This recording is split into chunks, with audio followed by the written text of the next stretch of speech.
Assalamualaikum Bare, selamat datang di Satria Channel. Kalian penasaran nggak kenapa Korea Utara sama Korea Selatan itu berbeda banget, kontras banget. Mulai dari pola hidup masyarakatnya, sistem pemerintahannya. Padahal kan judul depannya sama-sama Korea gitu. Daripada kalian bingung, yuk kita kupas tuntas sampai tuntas. Korea adalah sebuah wilayah yang berada di Asia Timur. Nama Korea sendiri berasal dari kata Koryo atau Goryeo yang itu nama dinasti yang pernah berkuasa di Korea sekitar abad ke-10. Dalam sejarahnya, Korea sempat dipimpin oleh beberapa dinasti, tetapi dinasti terlama dan paling terakhir adalah dinasti Joseon.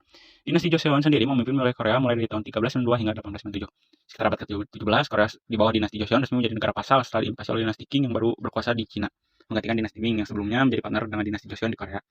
Dan kekalahan ini memaksa Joseon harus membayar upeti kepada dinasti Qing. Setelah kekalahan Cina di bawah dinasti Qing atas Jepang pada Perang Cina-Jepang pertama 1894 hingga 1895, Cina terpaksa harus menandatangani perjanjian Shimonoseki dan salah satu isinya mengakui bahwa Korea bukan lagi menjadi wilayah protektorat Cina. Korea yang baru saja menjadi wilayah baru berdaulat langsung dibayang-bayangi pengaruh Jepang yang sedang menguat-nguatnya. Dan benar saja pada tahun 1910 wilayah Korea dianeksasi oleh Jepang. Penganeksasian ini menjadi penanda berakhirnya dinasti Joseon di tanah Korea. Banyak faktor yang melatar belakangi dicaplok wilayah Korea atas Jepang. Mulai dari faktor geostrategis yaitu menginginkan Korea sebagai benteng sekaligus membuka jalan ekspansi wilayah Asia lainnya. Yang kedua, faktor ekonomi. Wilayah Korea kaya akan SDA dan SDM-nya yang sangat dibutuhkan oleh Jepang dalam modernisasi industrialisasi.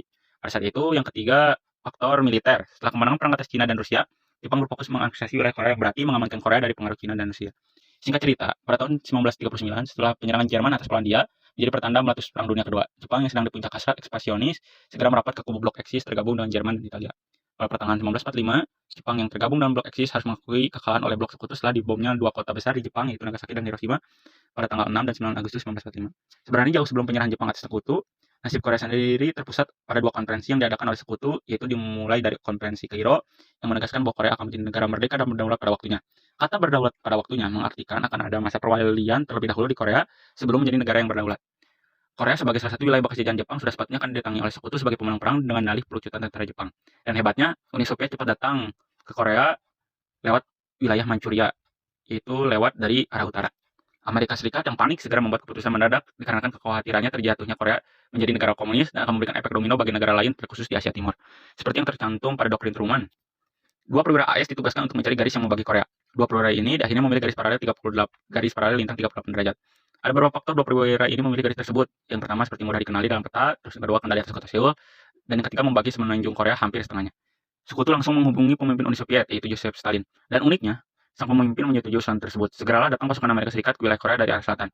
Sebenarnya pembagian wilayah ini bersifat sementara, tetapi karena dua negara ini sedang bersaing dalam perang dingin, maka dua wilayah ini menjadi berkembang dengan ideologi yang berbeda. Pada tanggal 15 Agustus 1948, berbarengan dengan 3 tahun berakhirnya pendudukan Jepang atas Korea, Sekutu yaitu Amerika Serikat menunjuk Syngman-rhee. Sepak terjang Syngman-rhee sendiri yaitu sebagai aktivis sekitar tahun 1897, lalu sempat dipenjara selama 7 tahun, dibebaskan pada tahun 1904, lalu dia juga sempat menjadi pemimpin pemerintahan sementara Korea yang berbasis di Shanghai, lalu dia juga berkuliah di George Washington University, lalu meraih gelar PhD di Universitas Princeton. Dua hal ini menjadi musabab Amerika Serikat memilih tokoh tersebut karena kedekatannya Syngman-rhee dengan budaya Amerika, dan Syngman-rhee sendiri juga dia seorang tokoh anti komunis. Sedangkan beberapa minggu setelahnya giliran Sekutu yaitu Uni Soviet menunjuk Kim Il Sung sebagai pemimpin Korea Utara dan memproklamirkan Democratic People Republic Korea.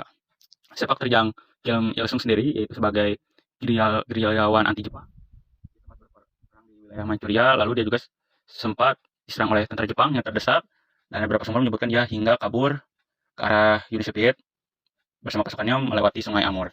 Uni Soviet sendiri langsung menangkapnya, dan pada tahun 1941 pimpinan Uni Soviet yaitu Joseph Stalin berpikiran bahwa memerlukan seorang tokoh langsung Korea untuk masa depan Korea. Dididik langsung, Kim Il Sung sendiri diangkat sebagai salah satu pasukan tentara merah, dan beberapa sumber menyebutkan Kim Il Sung sempat mengemban jabatan sebagai letnan, dan yang juga menyebutkan dia hingga mengemban pangkat sebagai kapten. Kedua negara ini mendapatkan sokongan dari militer, dukungan politik, dan ekonomi dari kekuatan yang berbeda. Korea Utara yang disokong oleh Uni Soviet dan Tiongkok, sedangkan Korea Selatan disokong oleh Amerika Serikat. Kedua negara ini sama-sama mengklaim sebagai pemimpin sah atas wilayah Korea, sehingga gesekan ini mengakibatkan terjadinya beberapa insiden lokal di garis lintang 38 derajat. Kim Jong-il sendiri yang memiliki ambisi menyatukan Korea bertekad menyatukan dengan sebuah operasi militer. Sebelum operasi militer dilakukan, Kim Jong-il meminta restu kepada Joseph Stalin sebagai penyokong terbesarnya. Sebelumnya Joseph Stalin tidak menyetujui hal tersebut dikarenakan kekhawatiran keterlibatan AS dalam mendukung Korea Selatan. Tetapi akhirnya Joseph Stalin menyetujuinya dengan ditandai dengan menyerang wilayah Korea Selatan melewati garis derajat lintang 38 dan menyerang daerah strategis Korea Selatan di perbatasan. Serangan ini menjadi awal untuk Amerika Serikat untuk ikut andil dalam Perang Korea. Amerika Serikat menganggap operasi ini sebagai perluasan komunis di Asia, seperti yang diutarakan oleh Presiden AS masa itu yaitu Harry S. Truman dengan bantuan PBB lewat Dewan Keamanan PBB.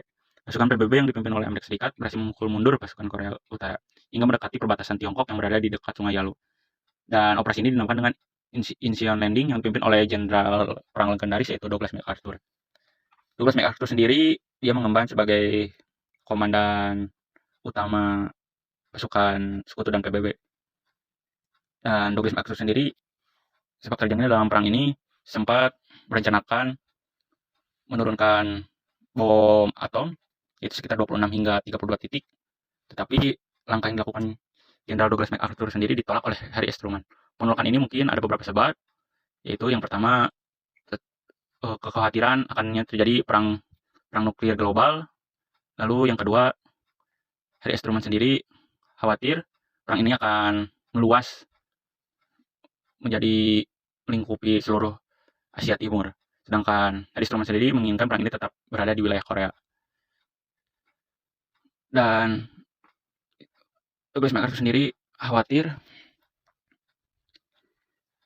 keterlibatan Jenderal MacArthur sendiri merencanakan ini menggunakan bom atom sekitar hingga 26 hingga 34 titik itu untuk memutus logistik yang diberikan Tiongkok kepada Korea Utara dalam Perang Korea 1950. Tiongkok sendiri ikut andil dalam perang fisik dan menurunkan sekitar 300.000 pasukan sukarelawan rakyat.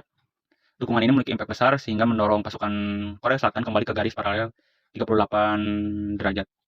Setelahnya, pertempuran cenderung alot dan berkutat di garis paralel. Sehingga pada tahun 1953, pertempuran fisik mulai berubah menjadi negosiasi panjang antara dua kubu. Negosiasi ini menghasilkan gencatan senjata yang ditandatangani di daerah Panmunjom dan berakhirnya perang aktif dan tidak ada perjanjian damai di antara dua pihak hingga hari ini. Jadi bisa saya simpulkan bahwa perang Korea sendiri terjadi dikarenakan adanya gesekan dua kekuatan besar setelah Perang Dunia Kedua, yaitu antara kekuatan komunis yang dipimpin oleh Uni Soviet pada saat itu dan kapitalis oleh Amerika Serikat. Dua gesekan ini berakibat langsung dan memiliki impact besar hingga terhadap masa depan Korea saat ini. Dan mungkin jika tidak ada keterlibatan pihak asing dalam Korea, mungkin Korea tetap menjadi satu negara yang utuh, karena Korea adalah satu daerah yang sama dan hanya diduduki oleh satu bangsa, itu bangsa Korea itu sendiri. Terima kasih. Wabillahi taufiq wal hidayah. Wassalamualaikum warahmatullahi wabarakatuh.